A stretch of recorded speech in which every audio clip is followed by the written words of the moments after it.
2 years ago, when I was in Singapore, I was having a one-on-one meeting with the people. And one was a professor. And Singaporeans, generally speaking, their personality is exceptionally beautiful. In this world, what I would say is that the Singaporean's personality is one of the most beautiful personalities in the world. Because that is the mixture of two cultures.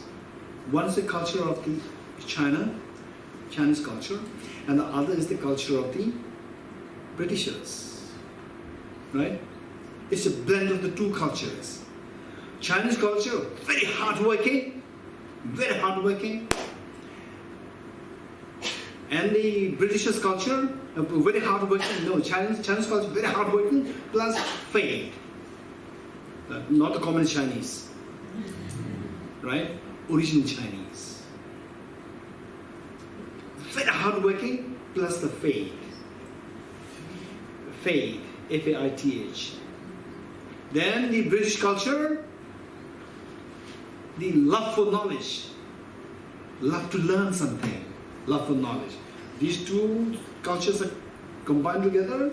It's a beautiful synthesis. So I was expecting all these interviews like that. And then the professor turned up for the interview. Then the courtesy, exchange of courtesies. Then he asked, "You're a Buddhist." It's quite striking, quite, it's shocking. "You're a Buddhist." Very daring, direct question. I said, "Yes." Then he said, "Okay, imagine if you are not born in a Buddhist family." This is what he asked. Imagine if you are not born in a Buddhist family, do you still think that you're going to be a Buddhist? Wow. I said that this question is a very, very important question. This is so important question. In fact, if not 100%, 90% of the people following the different religious traditions is simply because they are born in that tradition. 100%. What he said, I would say that 90% of the people, how they follow the religious traditions, is simply because of that. What he said is correct, 100% correct. That 90% of people following different religious traditions is because they're born in that family, not because that they know that this is the correct path. Okay, so with this, the point is that the wrong view, meaning that you're born in a system, and the system may be taking you to some belief system, which may be correct, not correct. If it is not correct, you will simply follow that. This is known as the river of the wrong view. Then the next one is the river of ignorance. With ignorance, you just keep flowing like this, and then in the dream, you are not aware that the dream is what your mind created. Right? In the dream, how many of you are aware that your mind is creating the dream?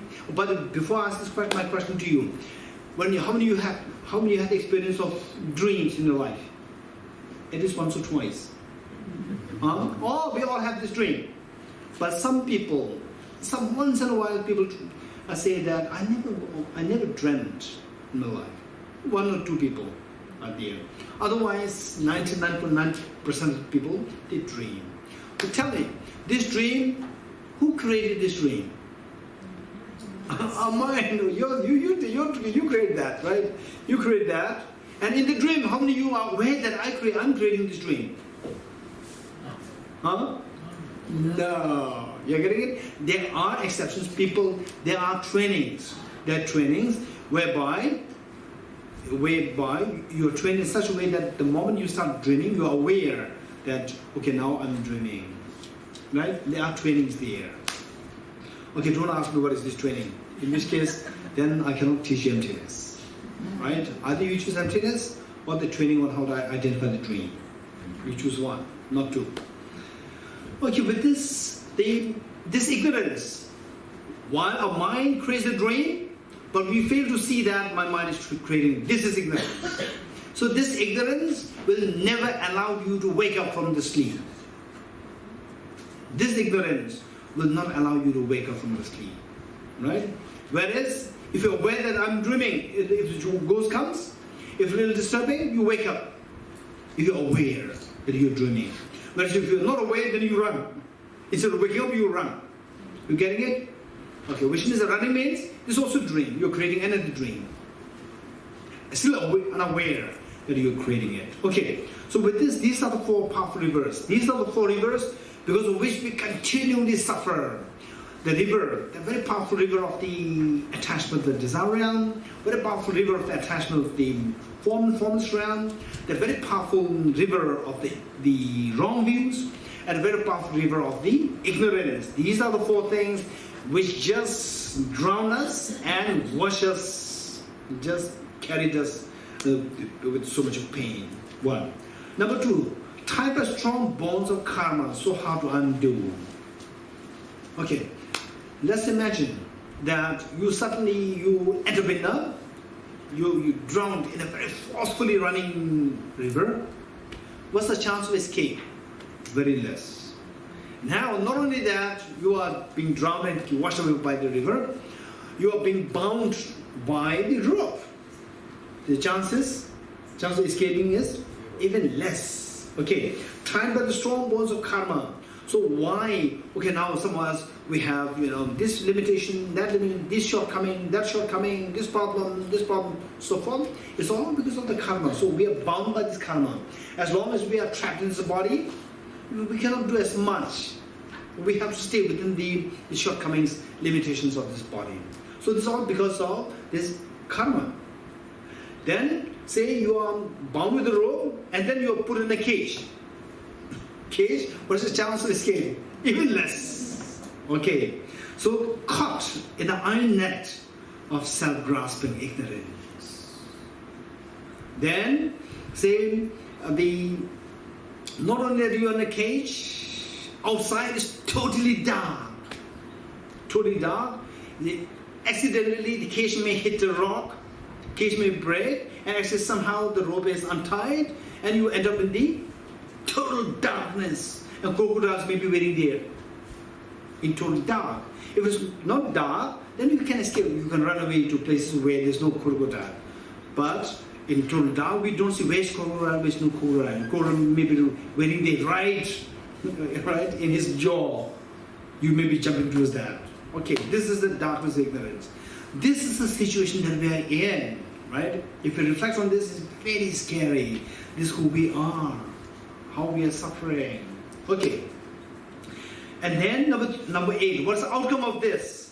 Born and reborn. Okay, so page 51, stanza 8. Born and reborn in boundless cyclic existence. Ceaselessly tormented by the three miseries. Okay, I don't want to go into three miseries. Three miseries are suffering. The manifest suffering meaning suffering which we go through. And then suffering change. The suffering change referring to the suffering of change. Okay, suffering change is the contaminated happiness. Delicious food mixed with poison. Is it good or delicious? Not delicious. People they put sedatives in the wine. Sedatives, when you drink it, right, you don't feel the sedative. It's good or bad. It's delicious or not delicious. It's pleasant, but effect is severe. If you know that there's sedative, will you still take it? You will not take it. So therefore, it's very nice if you are unaware of the shortcomings and the poison in the air. If you know this is a problem. This is not something for fun. Okay, so the suffering, second number 2 is the suffering change. Suffering change, which is the contaminated happiness. Number 3 is the pervasive conditioned suffering. Pervasive conditioned suffering. Okay, so let's say that, let me give, what is the pervasive conditioned suffering? Let me give an example. Is the involuntary birth. Involuntary birth in samsara. Involuntary birth in samsara. Right? Okay. Actually, these all require detailed explanation. This is just a simple thing I'm going to say. So in other words, say we have the capacity for the maximum happiness, but on the contrary, what we experience is the pains. These three kinds of pains. Okay. Thinking of your mothers in this condition generate the supreme mind of bodhicitta. Okay. So think of that on yourself. You just feel that, oh, this is so terrible. I must escape from this. I must escape from this. Right? Okay. Say the three kinds of suffering. I'll give you one example. Say you are in a prison. You are in a prison.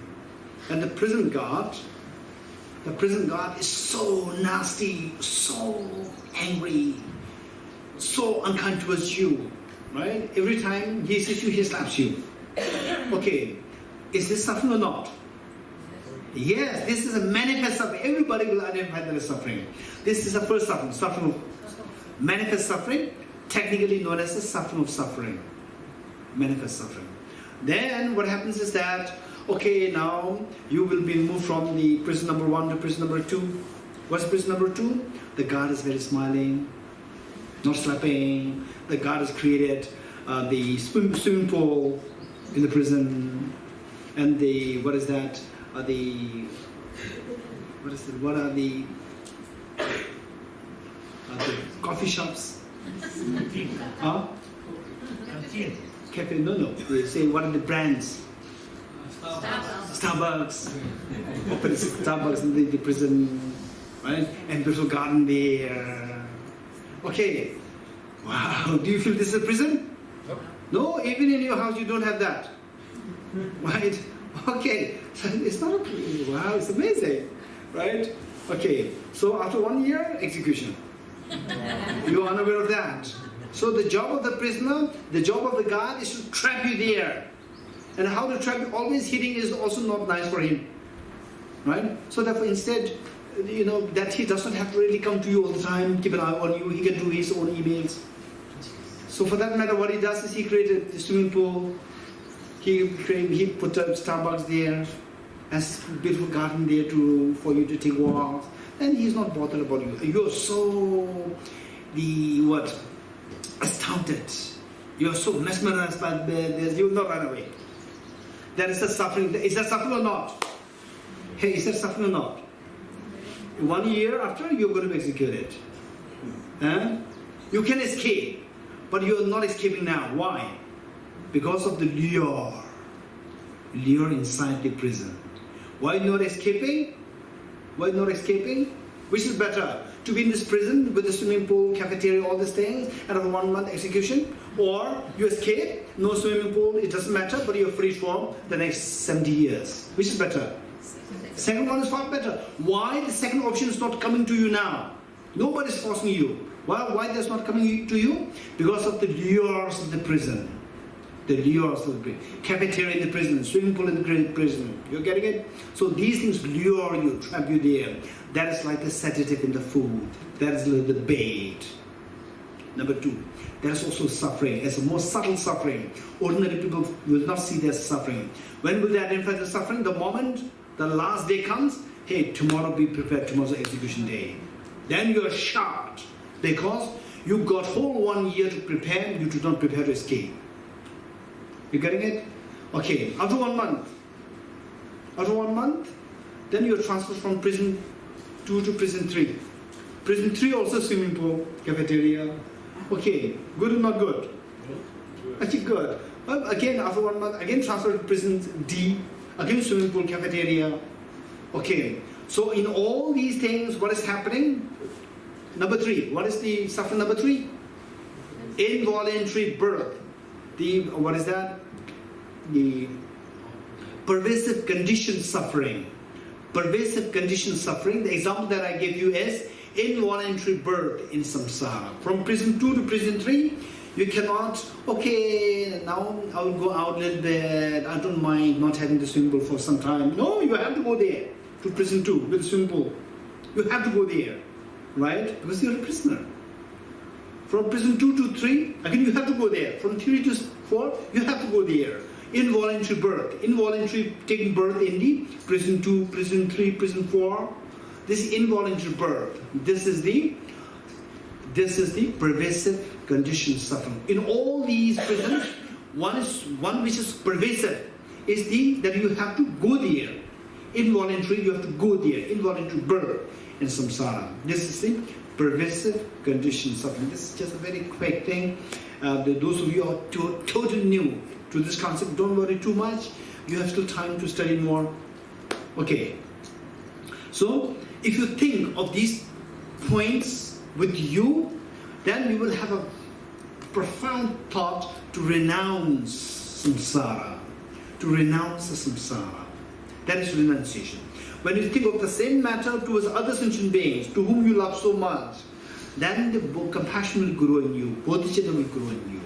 Okay, this is the manner, how to cultivate bodhicitta. And of course, in the great detail, you have to go for the 2 methods. What are the 2 methods? No, what are the 2 methods of cultivating bodhicitta?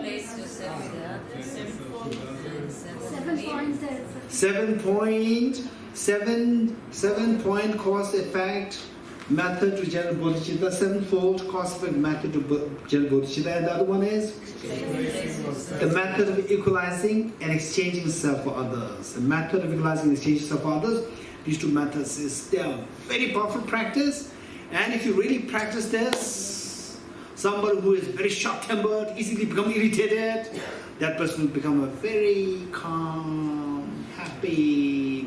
Otherwise, the moment you are, into tense, the people around you, they run away. Right? Okay, I have to go for something. They'll look for excuses to run away from you. When you have this, through practice, you become transformed. People crave to be with you, right? You say, okay, now it's your time for your work. Okay, it's already 9 o'clock. Still have 5 minutes. Right? The person wants to be with you more. If that is happening, this is an incredibly great incentive for you. It's an incredibly great gift for you. The gift of the love. You feel happy. Everybody around you feel happy. Your mother will feel happy. Your father will feel happy. Your children will feel happy.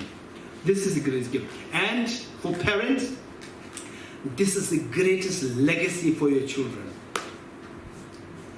Right? For the parents, like this young girl here, there, saying, you want to give the best. Give the best. In what way give the best? Is that as the child grows older, my child should be a very happy child. This is what all the parents aspire. If you really want that, the key, the secret to happiness is the feeling of love and affection. You give it. How to give it? Not just my child, my neighbor's child, terrible. Right? If this attitude, you are giving a very bad vibration. You just practice this unconditional love to all. Your child is looking at you. He or she is learning through example. Okay. So, number 2 is covered. For the bodhicitta, why to cultivate bodhicitta, how to cultivate bodhicitta. Number 3, the measure of having cultivated bodhicitta. How does it help you know? How do we know that we have generated bodhicitta? Number 3, the measure is that when through this thought, may I become Buddha for the benefit of all sentient beings, this universal love of bodhicitta, it happens to you very naturally, days and night, the way it is said in relation to the renunciation. If that happens days and night, very spontaneously, at that point you have generated bodhicitta. Okay, now the wisdom of happiness. Now number 3. Of the 3 principal paths, 2 are done. Renunciation, bodhicitta are done. What is number 3? Can we ask a question? Yes. Yeah. What is number 3? Wisdom. Wisdom of emptiness. Any questions before that? Yes. I have 2 questions. Yes. Even though I'm eager to live in emptiness. From what I learned before, the 4 occurrences are the birth, sickness, old age and death. Birth, sickness, aging, and death. And they are today presented differently. Okay. Okay. Repeat the question. This is a very good question. Did you follow the question? This is more going to the technicalities. See, What we read is the stanza 7. Stanza 7, it reads, swept up in the current of the four powerful rivers. So these powerful rivers, what Sipila is saying that earlier times she learned that these four powerful rivers refer to sickness, aging, death, and birth. These four now explain the four powerful rivers in the form of attachment of this life, attachment of desire realm, attachment of the higher realms, and then the ignorance and the wrong view. Four, right? Okay, so the what is it? So sickness, aging, and death, it comes in the next stanza 8.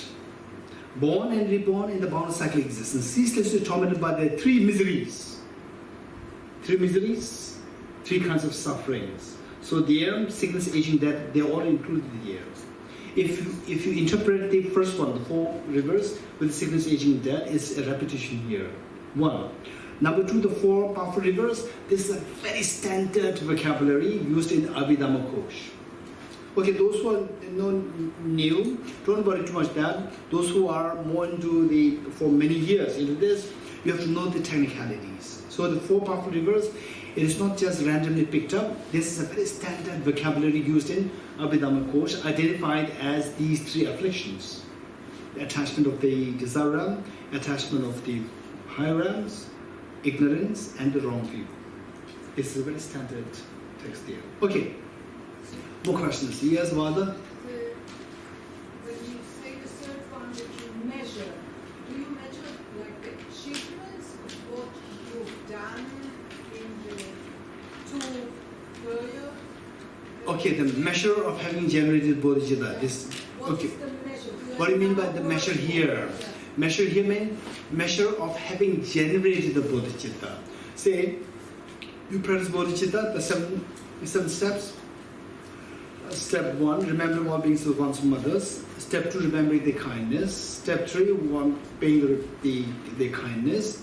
And then step 4, seeing the being's light of great affection. Then step 5, great compassion. Step 6, altruism. Step 7, bodhicitta. Then, okay, we go through these steps. Finally, we reach step 7. When we reach step 7, may I become Buddha for the benefit of all sentient beings. Okay, so then maybe you say if you are less successful in this practice, very serious, then goosebumps may come on the body. You just feel like crying.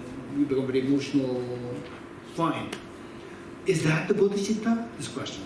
This is no such contrived bodhicitta. Contrived bodhicitta. Why this is contrived? What is not the full-fledged bodhicitta yet? Full-fledged bodhicitta, it should be spontaneous. It should not be saying what I'm doing now is through the steps. Then it becomes more and more intense, and then it becomes, may I become Buddha for the benefit, it become very emotional.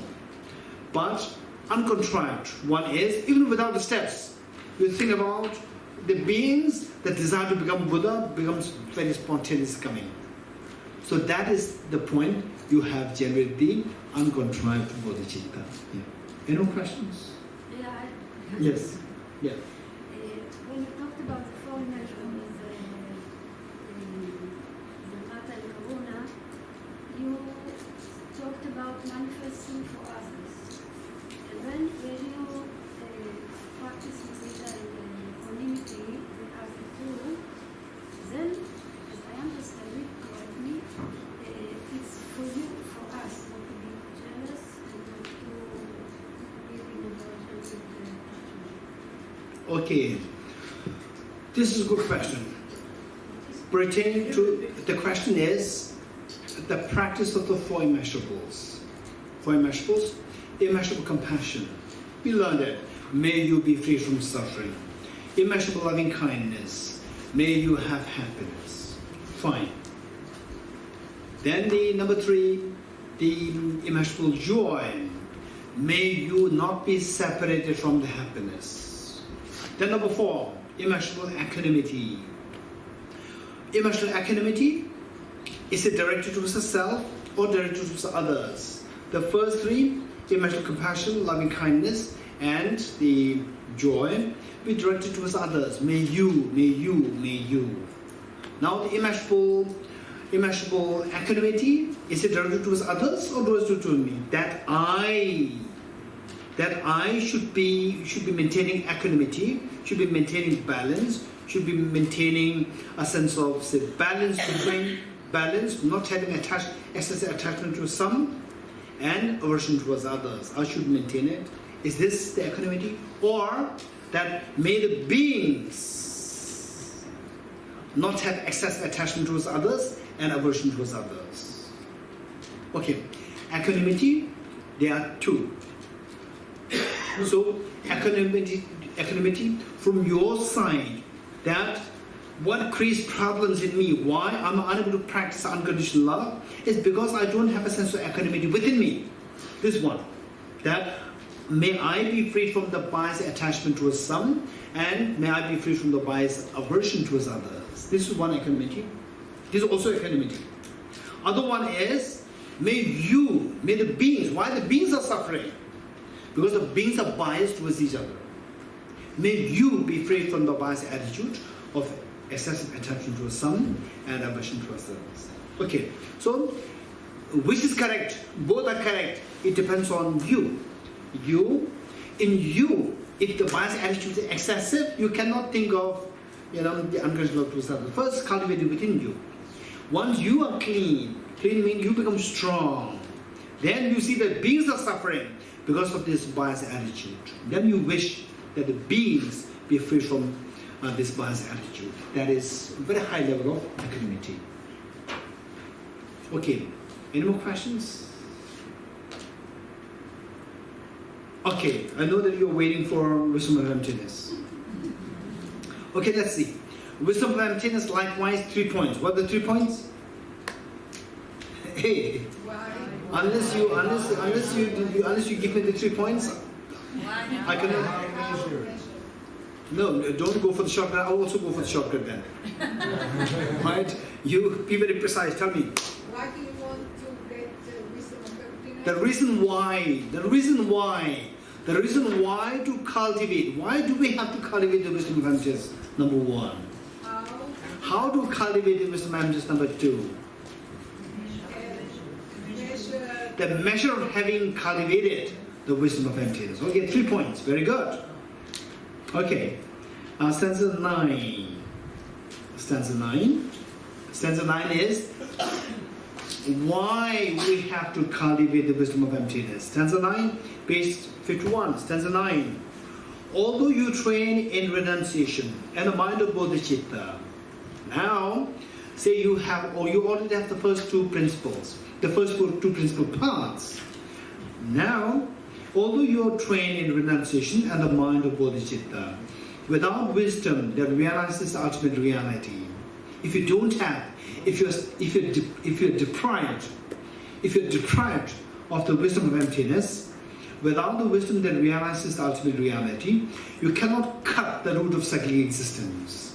What is cyclic existence? Existence of fear. Existence of fear. Where it is like we are in the cage of a tiger's cage, right? Tiger's cage.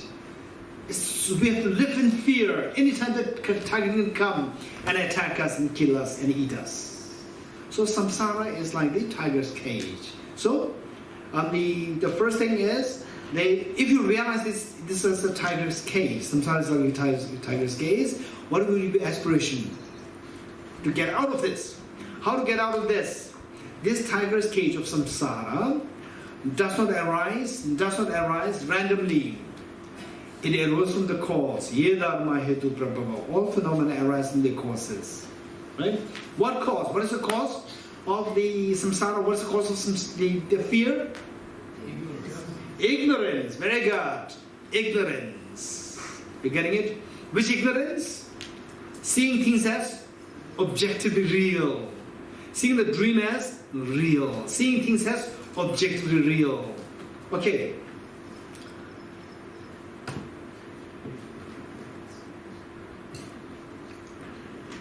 Okay. I'll put the beautiful side of the flower towards you. Now you look at this flower. You look at this flower and tell me, how does this flower appear to you?